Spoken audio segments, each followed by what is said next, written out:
Kaip įsiminti vėliavas? Lenkija, Monakas, Indonezija. Na ką, šiandieną pabandysiu pasižiūrėti, kaip atsiminti Lenkijos vėliavą. Aš tikrai žinau, kad ar tai balta, ar tai raudona viršuje. Bet šį kartą aš tikrai įsiminsiu, nes Lenkijoje lenktyniavo baltos ir raudonos mašinytės. Ir baltos mašinytės laimėjo prieš raudoną. Pasižiūrėk, kaip atrodo piešinukas, kaip jos į finišą atskuba pirmosios ir nuo to laiko aš įsimenu, kad Lenkijoje tai yra balta spalva viršuje. O Monako keliuosi geresni keliai, kol kas sakai, kad laimėjo Ferrari raudonį. Tai šitaip aš ir bandau įsiminti, kad būtent Ferraris raudonas laimėjo Monake varžybose. Toks momentas.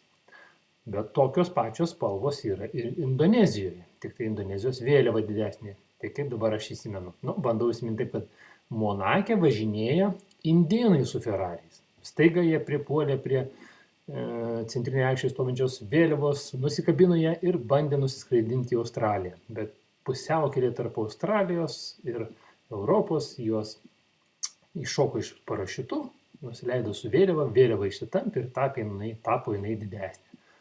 Taip, Indonezija, indėnai, aš atsimenu, kad tai yra kartu raudonas spalva irgi. Šitokią istoriją susikūrėm, pažiūrėkim, kaip atrodo piešinukas. Lenkija, Monakas, Indonezija. Lenkija lenktyniauja ir laimi balti, Monakas sakai, kad laimėjo raudonį Ferrari, Indonezija, indėnai iš Monako. Bent jau man tai padėjo, įdomu kaip jums. Kaip įsiminti vėliavas. Gero įsiminimo.